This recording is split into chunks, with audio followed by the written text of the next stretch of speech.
Kia ora koutou. Thank you very much. Ko Peter Noel Tokawingawa, hi matanga pomua, aho mo na waiora. So I'm a senior healthy water specialist at Auckland Council, where we're responsible, I guess, for a significant amount of investment in both water quality and flooding initiatives across our rural and urban catchments. A lot of people think of stormwater as being decidedly urban, but we sort of adhere to that ethos of ki uta ki tai, which you're all familiar with. So we recently had the opportunity to partner with Fonterra, who are obviously leaders in their own right in terms of sustainable sourcing and on-farm sustainability, which we heard about this morning. And just a shout out to obviously Living Waters, who's making this conference possible.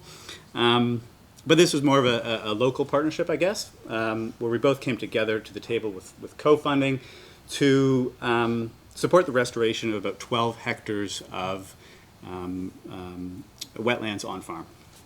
So the problem there, of course, was that there's a lot of opportunity out there in the landscape to invest in wetland restoration, and we wanted to know that investment was having a larger impact. We wanted to know that we were getting bang for buck for that investment, as opposed to the more traditional approach of I guess, working with the willing. And for that, we turned to Council's freshwater management tool, which if any of you were at the conference last year in Wellington, you would have heard my colleague Tom Stevens talk a little bit about. But I guess the value add for us there was around helping us answer that question, how do we best target funding on farm for wetland restoration? Now, we didn't set a target. I guess for some context, the freshwater management tool is a sort of a very complex catchment management tool that allows us to look at differing interventions or treatments in the landscape and which one can get us the best benefit for the least cost.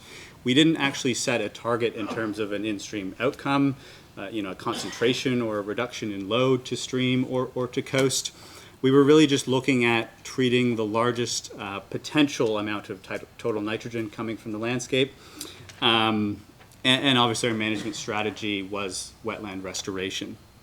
So the first step there was to map the feasible wetland opportunities across our area of interest, which was both the Wairoa and part of the Manukau catchment.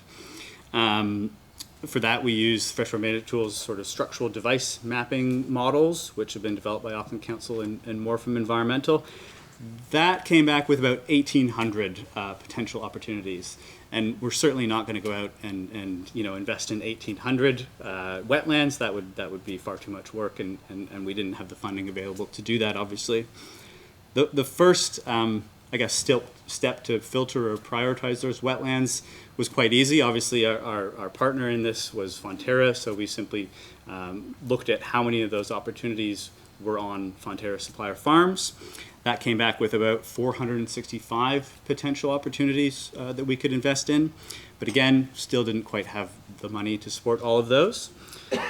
So we made the decision to prioritize efficient wetlands based on a minimum size threshold, and that sort of wetland area to catchment ratio of 1 to 5% that we're all familiar with. That came back with about 265 wetlands. And the last step then was to say, well, we know we've got feasible opportunities, we've got efficient opportunities, but are they effective? And for that, we took the contributing catchment areas that we had mapped, ran them through the freshwater management tool, which told us the amount of total nitrogen that we would expect to come off that landscape and be intercepted by those wetland areas. And so that allowed us to then further sort of prioritize or target those down to ones that we knew we would get sort of, again, that best bang for buck. And so we took 97 of those potential feasible, efficient, effective wetlands out for engagement with landowners, and that's currently what we're doing at the moment. I think we've got one of our land advisors in the room with us today. Thank you, Amber. We haven't actually spent any of that money yet, but hopefully next year I can come back and tell you about all the wetlands that we've restored. And I'll let you be the judge of whether this process has been successful or not. So thank you very much.